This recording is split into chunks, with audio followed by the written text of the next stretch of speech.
Grandmaster Lightblade is actually really easy this season, assuming you follow this guide, of course. So here's exactly how you beat it. For builds, just screenshot whatever class you intend to play. Invis Omniaculous Hunters are huge in this strike for survivability and keeping the run alive in the boss room. Strand Avian Leap Titans are awesome for suspending barrier champions and Hive Guardians, whilst Arc Sunstar or Geomag Warlocks are nuts for tanky target burst and high damage output, given that this season has a permanent Arc Surge. For weapons, I found the best course of action was to have everyone running Wish Ender for barriers, a glaive with the artifact mod for unstoppables, and an arc or void rocket launcher to align with the surge for great burst damage. Now before we get into the step-by-step guide, please do me a favor and consider liking the video and subscribing to the channel if you enjoy helpful Destiny content like this video. With that out of the way, run the strike exactly like this. Grandmaster Lightblade Platinum Easy Guide. Easiest way that you're going to beat this Nightfall, every single little thing that you need to know about it. Start out, we're just going to chip this guy down until he disappears. If you have a problem with our Wish Enders, we're not going to worry about any other enemy in the arena. It doesn't take that much. Use your Wish Enders, keep chopping him down, and he's gone. Now, we'll have our Omniaculous Hunter player, or your Invis Hunter player, or if you don't have an Invis Hunter on your team, you can still do this without invisibility. You'll just have to go more over to the right side. We're just going to run past everything, even the champions. We don't care about the champions, because even though we'll despawn everything behind us, including those champions, we still get platinum as long as we kill the rest of the champions. So when we hit that CP, says a champion has appeared in the bottom left, every single thing back there despawns, so everyone can run up. You don't have to deal with that beginning section at all, which is nice. Saves you a little bit of time. So then we're going to come over here. We're going to slowly work our way down this hallway. Hit a few jump shots like we're Legolas. Lord of the Rings, best movie series ever made. And then I like to, once I kind of get in the room a little bit, I like to hop up on this right side balcony. My favorite place to play. Pretty much the only thing you have to look out for up here is some Thrall that will spawn out of this door when you kill enough Acolytes, and the suppressor grenades from the Hive Guardian. Those are pretty much the only two things that can really touch you up here. So I'm just going to kind of continuously keep an eye on my back just to make sure the Thrall aren't coming. And I'm just working my way down on these enemies. Can even use rockets and stuff. I did not see where that barrier knight went, actually. But yep, this is a great spot. You don't have to have all three players up here. In fact, it's probably better if you don't. That way, if the Hive Guardian throws a suppressor grenade, only one of you potentially gets caught off guard and killed instead of all three of you. We're just working around the barrier knights. And there's the Thrall. So those Thrall will typically spawn whenever you kill enough Acolytes or enough barrier knights or something like that. So if you're on an Invis Hunter, obviously you can pop a quick Invis cooldown and you're good to go. If you're not on an Invis Hunter, then you probably want to hop off of that platform and vacate the room. So you can just go back out that hallway and bait everything to you in the hallway. So I'm just going to continue working down on that knight. And then obviously, since I'm on a Void on the Oculus Hunter, pretty easy for me to just go Invis and smash the Ghost. Although I'm sure pretty much anyone on my team could have gotten that Ghost. And then we're going to hop back up on our safety platform. The reason I love this is because it's really tough for the Knight's shields to be able to ricochet and hit you. Because since the Knight can't get into a position to be on the same elevation as you, it makes it pretty much impossible for the Hive Guardian Knights to be able to hit you with their shields, their shield throws, which is a one-shot and very dangerous. Makes it pretty much impossible for them to hit you with their shield throws. So this is a little risky, but since we have our Echo of Obscurity, we go Invis on finishers. I was comfortable going for that. And I'm trying to run up to this guy to get a finisher. And then we're all done with that room. That room is probably the second hardest part of this strike. And then obviously the hardest part being the boss room, but I have tons of strategies that make the boss room super, super easy, even if you don't have an Invis Hunter. So yeah, that's a very easy way to deal with that first room. We're only 4 minutes in, so we're making pretty good time. Even if you wipe, keep running that strategy, you'll get back to the boss room super quick. If you're going at a decent pace, you can probably get to the boss room in 10, 11 minutes typically. So usually in a good spot. Right here, I like to head on over to the left side and play this little head glitch on the staircase. Just wait for the barrier knight to poke out.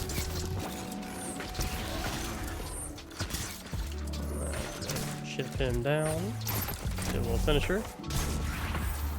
And if you have Aeons, of course, Aeons can be a great way to make sure you're always topped up on heavy. However, I don't find it necessary these days because typically all players are going to be running heavy ammo finder on their helmet. So I find that you don't typically need Aeons that much. So here's the part where Invis Hunter feels really good, because for sections like these, you can invis your team through the entire section. Since I have Omnioculus, I get 50% of my smoke back for each ally I make invisible. So if you look at my smokes, every time I invis both of them, I get the full refund of the smoke back, so I can literally do this infinitely. There's no limit to how much I can do this. Even if you don't have an Invis Hunter for this section, you don't have to kill the Acolytes. All you have to do is kill the Shrieker. If you crouch on the boat, the Acolytes won't be able to see you. So even crouch like this, you can completely ignore the Acolytes if you'd like to. Now, for this section, obviously you'll send 2 to the left side probably. I'll go solo to the right side. The big thing I want to point out here is, if you're standing on the staircase, these Hive Guardians will always pop their shields instantly. If you're standing on the staircase, they'll throw the shields at you and they'll ricochet off that back wall and hit you in the back. When they pop the shield, hop down into this little cubby of the staircase and wait until they throw off 3 sets of shields. Once they throw off their 3rd set of shields, then they're out of their super. Or if you see 2 sets and then it's a while goes by and you don't see a 3rd set, they're probably out of it as well, but they'll always do 2 to 3. But yeah, they're always going to pop their super immediately when you run into them, and they'll nail you if you're sitting on that staircase, because they'll throw their shield. It'll bounce off the wall right there, and then bounce off there, and then hit you in the back. So you want to hop down, chill in the bottom cubby of the staircase until their shields are all done. So I'll hop down here, deposit our charge, and this is where I love the Omnioculus Hunter. This is where I think it comes in super huge. Like I said, even if you're not on an Omnioculus Hunter, if you have a lot of Wish Hunters on your team and whatnot, it's not too terribly bad, because as long as you're diligent about taking out all the enemies from range, you can get through it pretty easily. But I'm gonna have my teammates stop shooting now and showcase why Omnioculus Hunter is awesome for this part. Again, it's not necessary, but it just makes it really, really convenient, because we just sit here and continuously I'm watching, waiting to see their invis timers run out, doing my dives. You can, do your dives, do your smoke bomb. As you can see, I'm not losing any grenade or melee energy, sorry, because every time I make one ally invisible, 50% of it back. Since I'm making both of them invisible, 100% back. Just rinsing and repeating, etc., etc. And if I ever miss, if I miss time one, if I accidentally do a double and I go, oh no, I didn't get my refresh because I made him invis, you got your Gambler's Dodge. Get the Gambler's Dodge when you're right next to an enemy, boom, you're refunded that one. So this is a pretty foolproof strategy. Or if a teammate accidentally shoots a gun, goes un-invis or something like that, make him invis again. Don't have to worry about a single enemy through that entire section. Makes it super, super, super easy. Absolutely love Omnioculus Hunter for this strike. Whenever I do double carries on my Twitch stream, whenever I help people out who come into my chat for Lightblades and any GM Nightfall, really, this Omnioculus Hunter build, which I will have a build video out on soon, an updated version of it, so you guys can run this yourselves.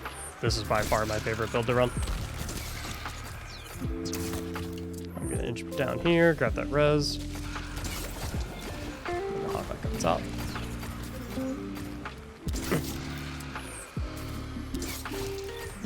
And we're just about done. Now, you can play the swamp section a couple of different ways.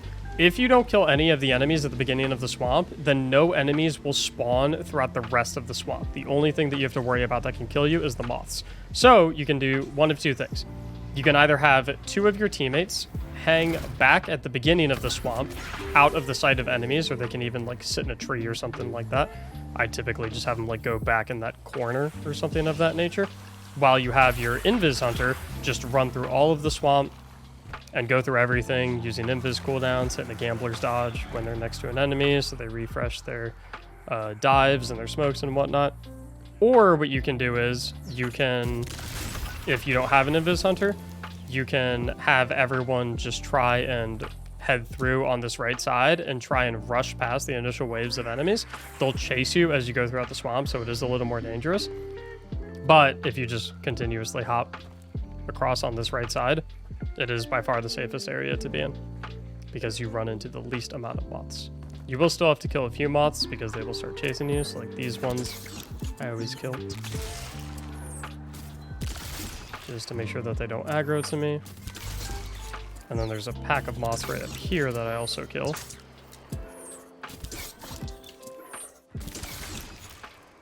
Another thing you can do too is you can actually avoid that pack of moths by hopping down here.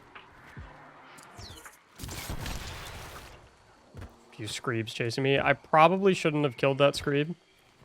And then if you come down this way, I like to come up here in this cubby. Although you can take, for the most part, any route that you want through this swamp, as long as you kind of coast towards the right side, it is generally the safest way through. So I'm just going to continuously keep an eye on my back. And once I start to take a little too much damage, I'll use my dodge to go invis to drop that aggro. I can play around this tree also. And then I have my smoke bomb back, so if I run out of invisibility, which I feel like I'm not going to have to use my smoke bomb, fine. Once you cross this line right here, all of the enemies will despawn. The moths will still be in there, so make sure that your team coming through behind you is aware of the moths and weary of the moths, but everything else will despawn, so you're good to go. So right now, your solo hunter player is going to be here. They can start mopping stuff up while the rest of the team makes their way over. Or if all three of you came together, then of course you can... Oops.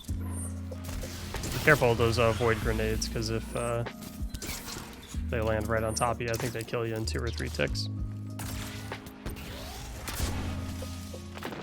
Okay, we're going to put some heat into this unstop. Okay, wait until he's... Might as well just sauce a second rocket right at him. Be very careful of the moths in this section. I always die to a moth in this section because there's always one that I miss. I have such a tough time seeing them. The lighting on the moths, I feel, is super brutal. There's always one I don't seem to see. Like, I wouldn't be surprised at all if I died. Just being weary of those grenades. Be nice if I could hit that guy.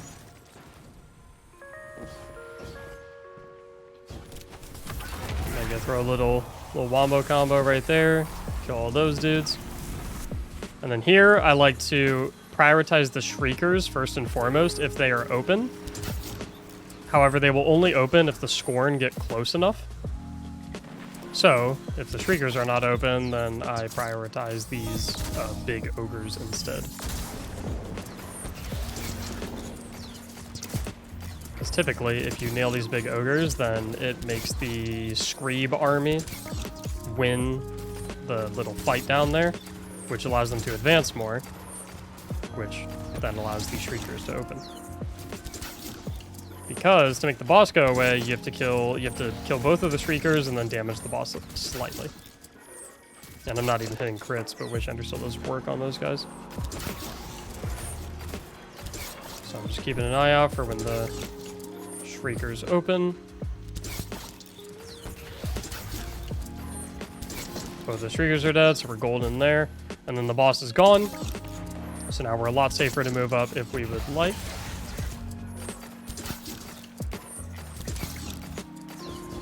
Cleaning up the rest of the champions. And we're pretty much good to go. Sometimes there's a couple enemies hiding around here, a couple melee enemies, so keep your eye out. But, yep. Good to go. I probably shouldn't have used my super right there. Probably should have held on to it. It kind of depends how long it takes you with that area, but it's nice to have all 3 supers available right here because you can use all 3 supers on the boss right away to do a nice chunk of damage to him, because when the boss spawns, he also spawns with a bunch of orbs all around him. but it should be okay. I can use a weakening grenade on him instead, and then my teammates can both use their supers. I just cook the boss. And I'm just keeping my distance a little bit. And then you can run around here and scavenge those orbs we were talking about. And then I am just going to focus on clearing out some of the Cursed Thrall. The way you want to play this room is you always want to make sure that you know where the boss is. If you don't know where the boss is, that is where you get in trouble. And as the Invis Hunter, you can play a little bit more reckless and play around the sides of the room because you have your Invis cooldowns to be able to get out. But if you're running low on Invis cooldowns, or you don't want to use Invis cooldowns, or you're not playing on the Invis Hunter, this bowl section in the middle is actually by far the best place in the arena to be. I know that sounds kind of counterintuitive because, you know, why would you want to be in the middle of the arena against the dude that kills you in one hit with all of his attacks? And the reason is because if you hold his aggro and you continuously bait him into jumping back and forth, he will never shoot at you, and obviously he'll never be able to slam you. Additionally, this bowl is the only area that can really reliably block his ranged attack. So if he's up on the upper balconies, like around here, you still want to play around the bowl because there's not really another location in the arena where you can block his ranged attack. The bowl is the only thing that's really big enough. The balconies up top, he'll hit you on the backboard right there, and you'll die to the splash damage, or if he hits that pole, you'll also die to the splash damage. So the bowl is really the only reliable place to play. Now, when these guys spawn, we also get another wave of orbs that spawn. So I always like all three players using their supers on this Hive Guardian. He is by far the most lethal guy that spawns here. Finish off the ghost. And you actually want to avoid killing the two Sword Knights. You can kill one of the Sword Knights, but what brings Alakul back out into the fight is killing the Hive Guardian and both of the Sword Knights. So you want to kill the Hive Guardian, one of the Sword Knights, and then clear up all of the Cursed Thrall. And then you want every player, since presumably they'll just use their super to one-shot the Hive Guardian, you want every player to run around the arena and scoop up all of these orbs that spawned along with the Hive Guardian and the two Hive Sword Knights. That way they have their super going in the next phase. Because right when we pull the boss out, right when we finish off that last Sword Knight, we're going to get two barrier champions, and Alakul is going to be back out. So I see both of the Sword Knights alive, so I know I can kill one of them. So I will drop one, because I know that's not going to bring him back out. I am then going to have my teammates probably position around me together, because they're the Strand Titan and the Chaos Reach Warlock. You'll either typically have a champion spawn right here, or right there on the other side of the balcony. Which means, if I have those two right there, if I pull the boss's aggro right when he pops back in, my teammates can spawn kill one of the the barrier knights, because one of them will suspend them, and the other will zap it with its Chaos Reach. If it's right here, obviously it's right in front of them, easy for them to do. If it's across the ridge, still very, very easy for them to do, because they just, you know, they still have a proper line of sight on them. Meanwhile, I'm going to try to keep the attention of the boss over here in middle, so that they're completely safe as they do that. I also like them to stand behind this pole as I'm killing the Sword Knight, because if they're standing behind the pole, then it pretty much guarantees that the boss will aggro to me and not them right off the beginning. So it makes them super safe, and being able to instantly neutralize one of those barrier knights at the snap of the finger before the phase starts makes it really, really easy to safely survive the first spawn of barrier knights. So, tag him, and then I'll get aggro from the boss, and I'm just going to try and dance him around. Unfortunately, I lost aggro, but now I've gotten it back. And a champion is defeated, so boom, we're golden right there. I've done my job. Now we only have one champion left, and things are a lot easier to keep safe, because there's only one barrier champion roaming around the arena instead of two. So now I'm just going to try and drop this one. I'll use my super. I'm unfortunately probably dead. I got a little lucky there because the boss staggered as he was running to me. But what happened there was I was not tracking the movement of the boss. And so I actually deserved to die there because I wasn't keeping an eye on where he is. Remember at the very beginning I said always keep an eye on the boss. Losing track of him is how you die. So now we'll have another set of two champions at 50% HP. And one of them will always spawn at the south side of the room. I call the north side of the room the statue. So the south side is 180 degrees to the right of where Crowbar is. That door right there will always have a barrier champion. So I have my 2 teammates go ahead and post up over there while I try and pull aggro of the boss as we slowly drop into 50% HP. And just like before, I try to maintain aggro of the boss on the bull so he's not shooting at any of us, so that my 2 teammates can instantly nuke that champion that spawns over on south side. So we're just jumping around, keeping the aggro of the boss, and the second that I take any damage whatsoever, or I feel that I'm in danger, that's when it's my cue to move. And so I see +1 token, they got him. I took a little damage though, so I'm gonna go invis to reset aggro of anyone that's shooting at me while my teammates try and get on the second champion. I don't really care where the second champion is that much. All I want to do is hold aggro of the boss so that my teammates can freely deal with him. As you can see, they're taking them out, and they don't have to worry about the boss whatsoever. The boss is 100% focused on me. Now we have both champions dead, and we can just slowly chip the boss away to 1/3 HP as we go into the next phase. And ideally, we want to all have our supers going into this phase because once again, we're going to get a Hive Guardian spawn, and along with the Hive Guardian spawn is going to come all those orbs, so we can kill the Hive Guardian, get all the orbs, and then we'll have our supers again for when we bring the boss back out for the final phase. So we're just tracking the boss, and this last shot should do it.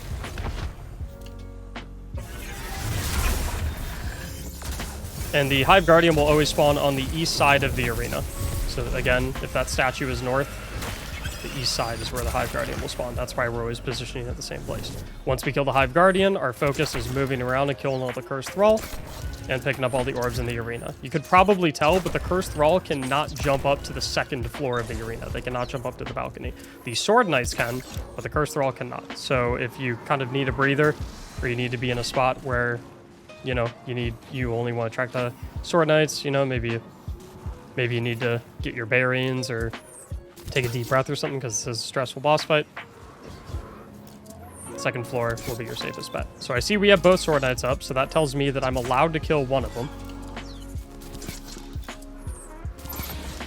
because killing one of them will not spawn the boss back in. So we got one of them dead. Make sure all the Cursed Thrall are dead. Make sure we've all got our supers and whatnot, and looks like we're looking good.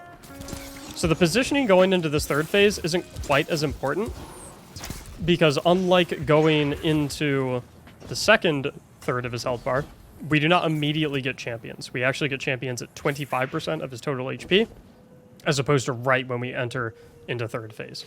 So our positioning here isn't quite as important. The only thing we have to worry about is that when we go into this next phase, we're going to have 8 regular Thrall that are going to spawn out of the doors at the bottom. So we'll have 2 Thrall there, 2 Thrall over there, 2 Thrall, etc., etc. So main priority is to just kill those. So we're not going to worry too much. And remember, we all have our supers back now because we picked up all of those orbs. So all we're doing is taking out these Thrall. The Thrall are very dangerous as well because this is an arc threat GM, so the Thrall will actually 2-hit you. So even on tier 10 resilience, I'm currently running tier 10 resilience, they'll 2-hit me.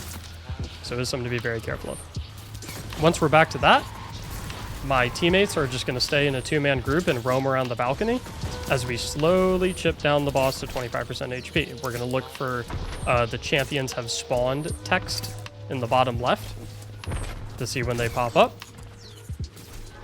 And then my 2 teammates are going to roam around the balcony and then use their supers to nuke the first champion that they see. So boom, there's champions have appeared. I'm just trying to hold boss aggro, but I'm taking a little bit of damage. And my life is more important than holding the boss aggro. So, immediately going invis whenever I take damage. I see they killed one of the champions, and I see I'm getting damage on my back, so I know that's where the other champion is. So, I'm kind of trying to stay away from the champs. I'm out of invis cooldown, so I need to be a little safe. And here I would say I'm fine to leave boss aggro because I don't really have control of them anymore anyway. Because we have killed enough enemies in the arena that we don't really have to worry quite as much about the boss aggro anymore. We're a lot more safe. So there's that barrier knight dead. Mop up that last acolyte. And then at 10% HP, I believe, the boss will spawn 8 more regular thralls, just like he spawned at the beginning of the phase. Theoretically, if you have your supers up, or you have a ton of rockets or burst damage, I suppose you could theoretically ignore them. I think it's much safer, though, to just, you know, be diligent and take them all out. So we already have 5 dead. There's 6. There's 7.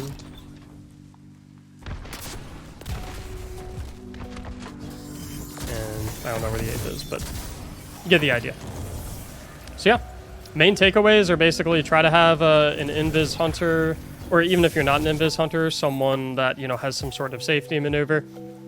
Maintain boss aggro on the bull, while the other 2 are positioning such that they can immediately nuke some of the champions that spawn up top when those champions do spawn. That's pretty much the main gist of the fight. I know the center of the arena sounds like it's really scary to be in, but it is genuinely the safest place, considering that you can easily jump. You know, you can hold the boss aggro, you can make it so he never shoots. You're safe from his ranged attack when you're in that area. It is genuinely the safest location in the arena, especially if you're on a Void Hunter. It makes it safer for your other teammates too, because you get to make sure that they never have the aggro on them as you're, you know, dropping it, reacquiring it, hopping off the bull, making the boss chase you. Makes it super, super easy.